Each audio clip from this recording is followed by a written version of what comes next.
When I sat down to write today's sermon and saw the date, I suddenly realized that at the end of the month, my life would drastically change. My life flashed before my eyes, bringing forth the realization that this would be the first time in my life since I was 10 years old that I will not have some kind of official job outside of the demands which I place upon myself. But even more important, it brings to mind that even though 84 years of living, it seems so short of time. The saying that it seems as though it was only yesterday becomes very appropriate. During these many years, there were many milestones which I have experienced. Milestones in life may come as planned, but yet they may come out of circumstances which we may not have any control. In some instances, we may have the feeling that they are somewhere on the horizon in the future. But regardless, whatever the case, there is always the need to celebrate them when they appear, since in reality, life can be so short. Why not live life to its fullest measure? I know there are times that we may rationalize our way around doing things which seems to be way out of our means or even way of life. But on the other hand, the outlandish may just be warranted at times. They just may be what the doctor ordered in order to go on with life, no matter what the next moment, days, weeks, or even years may bring. This, of course, can get out of control, sometimes causing unneeded pain and suffering when taken to the extremes, which go beyond being realistic. Being an outsider looking in, we may not know the total circumstances, what seems to be extreme decisions and acts on other people's part. This may mean wrongful judgments, which are made without the consideration of love, for love goes well beyond any kind of judgment. The story of Jesus and Mary, as recorded in our gospel lesson this morning, brings this to light. There is little doubt that Jesus had a very close relationship with Mary's family.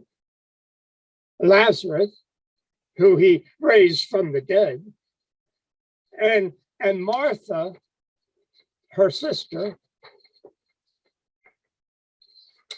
made up that family.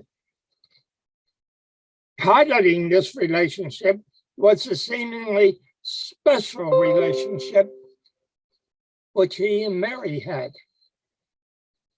During this particular visit with the family, which is only recorded in John, by the way, Jesus was well aware of what he would be facing in coming days. Perhaps even Mary suspected that Jesus could be facing danger, even though at least some of his disciples were with Jesus.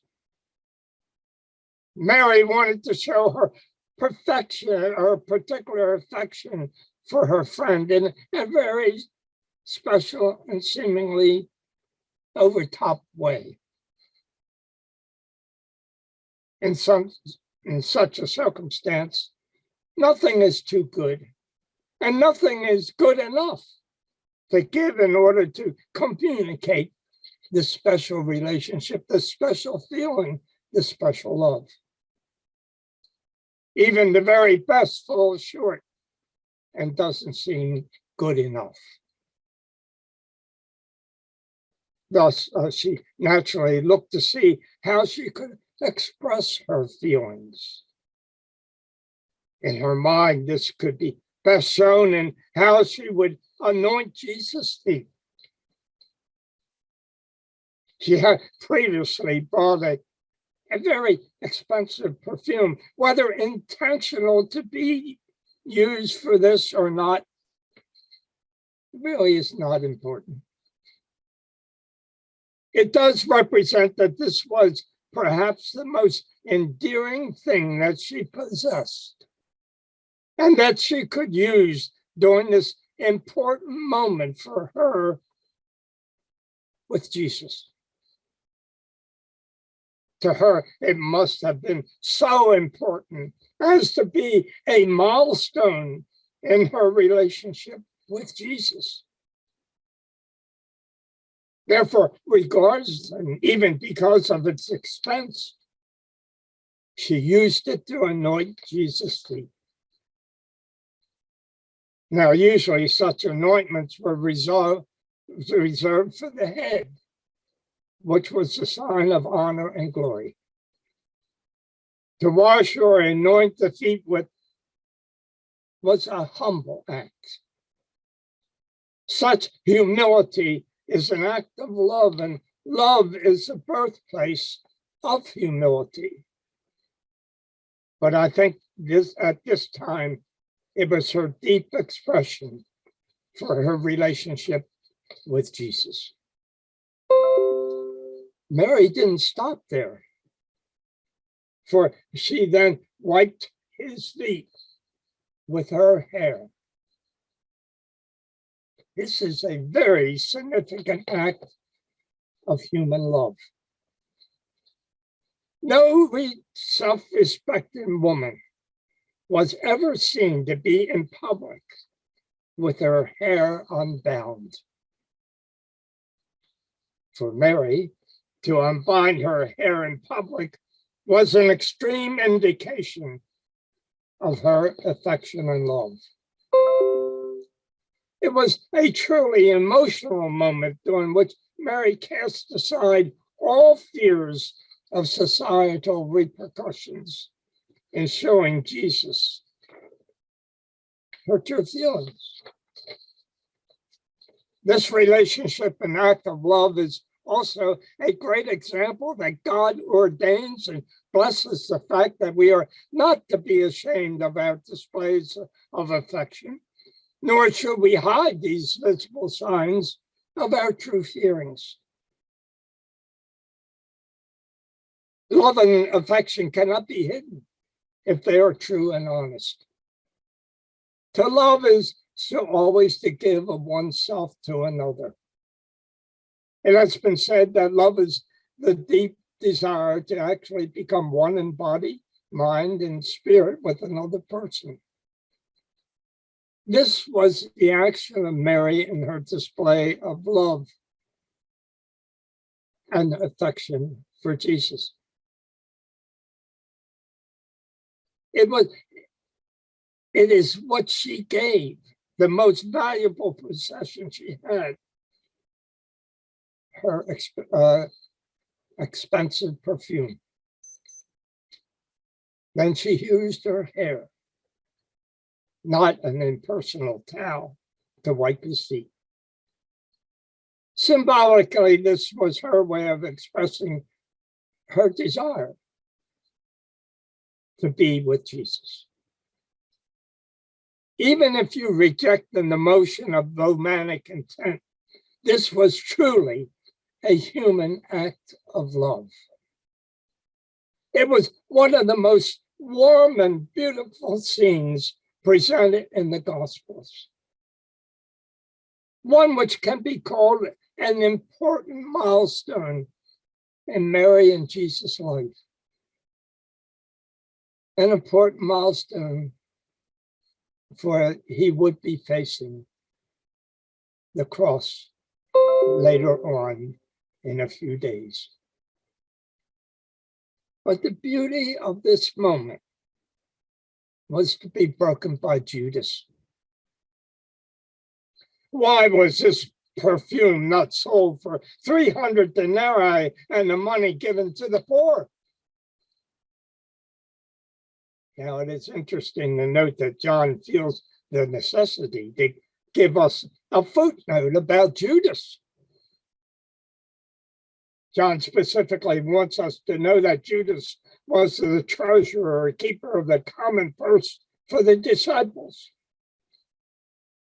And he further states that Judas was not to be trusted, for he was known to steal from that purse. In other words, Judas was a thief. What a tragedy to have such a loving moment interrupted by the desires of a common thief. Jesus pushed Judas aside, admonishing him and protecting Mary in her actions. Leave her alone. She bought it so that she might keep it for the day of my burial. Now, I will revisit my earlier statement that many give the interpretation of Mary's act as a sign of Jesus' forthcoming death. I really don't see it that way at all. Even though Jesus had made enemies, his followers hadn't foreseen the reality of the impending cross for Jesus and didn't want to face such a notion. After all, this was not the fate of the Messiah that they thought Jesus was. That was their mindset.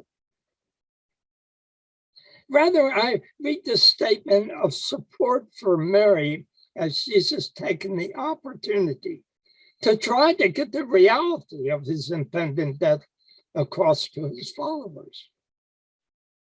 It was another way to tell them that he was not the traditional Messiah that they were seeking. A Messiah would never suffer the death of a common criminal that he was to suffer. Mary also was probably confused by the statement, for her act was pure and simple, an act and affection of love, not a statement about death. Mary's perfume was for the living, not the dead. Now the scene ends with one more puzzling statement that Jesus made. You have always been with the poor, but you do not always have me. Isn't this a contradiction of emphasis? Didn't Jesus emphasize taking care of the poor and needy? Now, there are two messages I get out of this statement. First, Jesus was again emphasizing that the immediacy of the cross to those who wouldn't accept it. His human life was about to end, but the life of the poor and needy would continue, and a lifetime of opportunity to act in love to them would be available. He could have said, right now it is important to share these last days together, this milestone. It was another way of trying to bring the reality of the situation to his followers. Second is the fact that in order to give out of joy to poor and be that good Samaritan, one must first know the joy of God's love. Then how we give of ourselves is based upon the true act of loving God. The true act of giving is out of the example of God's love in Jesus. Now, this was an example of God's love, which would need the cross to be understood and take meaning. Now, this beautiful passage of John's witness is a reminder to cherish the love which you share with a spouse, family members, friends, and even strangers. These relationships are a God-given joy and a blessing to celebrate by the giving of ourselves to each other, day in and day out. When we realize how blessed we are, then we can share this blessing with those who have not been as fortunate. Never take your loved ones for granted, but always give to them the best that you have. The sharing of this love can be milestones in our lives, which we can always cherish and be thankful memories. If they become such milestones in our lives, then we will look towards helping others, not only in their time of need and trouble, but in celebrating their lives in their moments of joy. This is when you and I become one in God's love with each other, and know true love and affection by not being afraid or reluctant to live it. Now, isn't that one beautiful story? Amen.